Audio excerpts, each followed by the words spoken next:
What is up, everybody? Renfail here. Hopefully you are doing well. I crossed the 50-hour mark the other day unknowingly. I'm about 53 hours into Death Stranding 2. And normally what I do after I cross the 50-hour mark for any game that I do an additional thoughts video. So it's time for that. Death Stranding 2 is a game that I have not been rushing. I was trying to finish this game before Destiny 2 launched the Edge of Fate expansion, which was yesterday. It didn't happen. So this is going to be a game that I continue to just pluck away at over however long it takes me to beat. I'm not playing it every single day. I'm playing it 2 or 3 times a week, so it's going to be a bit for me to get through this game. So I've already done my early thoughts video and my initial review, which you can kind of get a better... I'm going to put the controller down for the minute because I'm going to ramble without needing to look at the map. Get my initial thoughts there and things. The game is exceptionally fun. They have taken all of the cool things from the first game and sort of turned it up to 11 here. So there's better road building. The auto drive feature is really cool once you get it unlocked. There's tiers to everything now in a way that, like, as an example with the roads, when you get to the level 2 roads, they actually have covered awnings on top of them, like actual coverings, so that you can just auto drive the roads and the rainfall doesn't affect you. There are more mechanics at play, so we have rain, which can fill rivers up, which can make the environment change. So there's, you might have to do some additional planning to get around environmental factors when it's raining. There's also sandstorms, which I will say, tiny little little bit of a nitpick there. The sandstorms are so blinding. I found it kind of annoying when I had to go through one because I literally couldn't see. And I know, realism and all that stuff, but I feel for video games sometimes you need to sacrifice realism for the purposes of gameplay. And it was like not fun.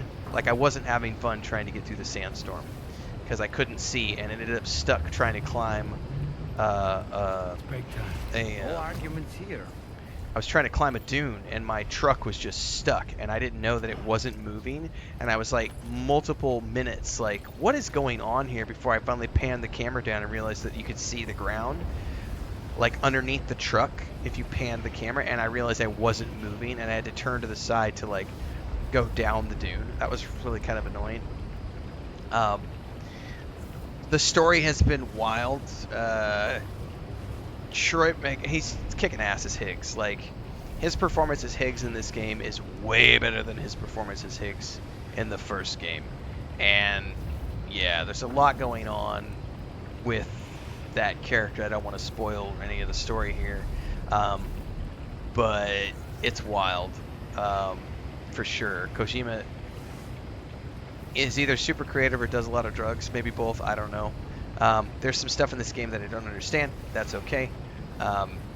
All the characters are fun, and I'm having a great time with the vast majority of things. I do love the different types of gear you get this time. So as an example, I just switched to this special skeleton that's for deep snow and these climbing gloves, because out here is a bunch of snow and I'm about to have to climb up these peaks to go get some cargo, and I'm gonna have to make some zip lines and stuff. So it's nice to have like a combat set versus a climbing set. It's kind of unique to have these different types of gear. A lot more weaponry. I still don't like the combat, even though there's more weapons in this game. I try to stick to the stealth option as much as I can, and because I don't like the combat so much, after about 30 hours of gameplay, I switched it into easy mode or story mode because I was like, I just can't be bothered with the combat. So I'm having a lot of fun with the game, but I do have one bit of a nitpick. I've already talked about the music issue. That has been a major issue plaguing my stream playthrough.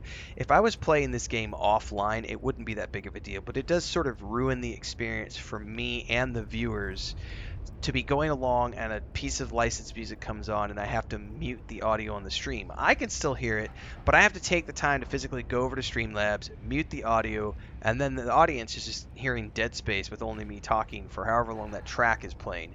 I've mentioned that in the past. I'm going to reiterate it here. It's super annoying. This game should have had a streamer mode or some sort of other way to have audio playing that's not going to get flagged for copyright stuff. But the one thing that I have noticed after 50 hours of gameplay, which is a bone I'm going to pick at right now, is right now the Magellan, which is this really awesome ship that we have access to that can travel the tar currents. It has become this plot gimmick where this ship gets stuck and can't move. And this is the, I want to say, 7th or 8th time this has happened.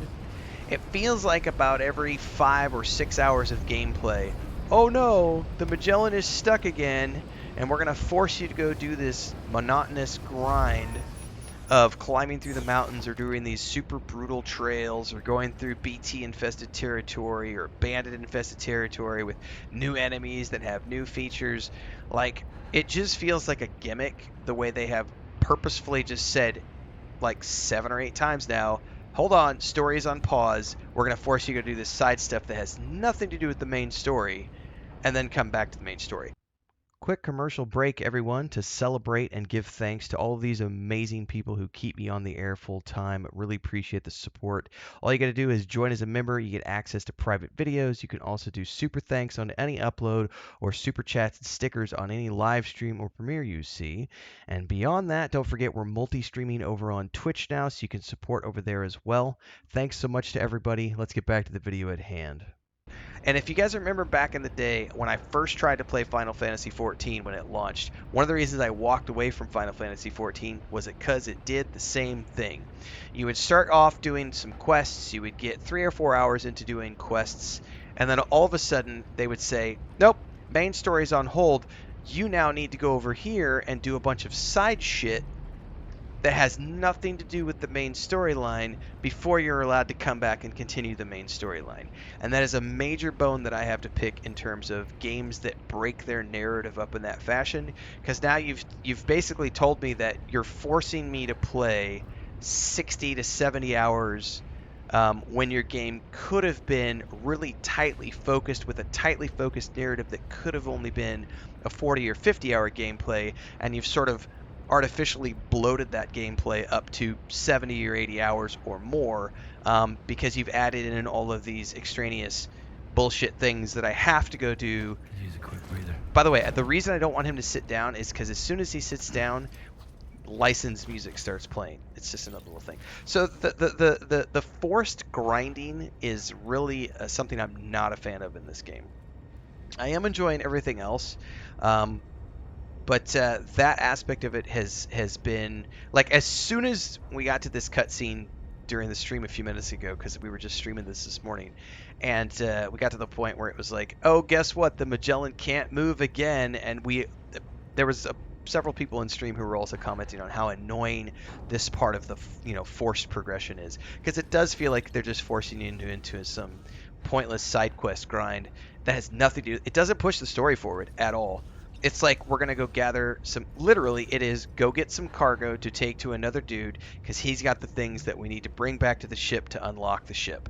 And that's literally been what it's been every single time. Whoop, stop, got to go get some things, deliver them to another person, or we got to get some things and bring them back, or get some things to take them over there and bring that back. But every single time it has, a couple of times would have been fine, but after half a dozen, it's like, dude, come on. Like, the story is really good. It just needs focus. It's all over the place with side quests sometimes. Kind of like when you're watching I think back to the X-Files, you would get some really cool story arcs across a 20 episode season. There'd be 2 or 3 episodes, and then they go off and do a bunch of single, episodes, and it's like, I want the tightly focused story. I don't like side quests. So other than that, having a great time. More to come. It is a sporadic game for me, so I'm not streaming it every single day. Hopefully we'll catch you in the next one. And don't forget, this is it's got its own playlist. I think we're up to like, I don't know where we're at right now. 70 episodes or so, 30-minute episodes in that playlist. So we'll see you in the next one. Until then, stay safe. Let me know your thoughts on the game. Drop them down below, and I'll catch everybody in the next one. Happy gaming, everybody.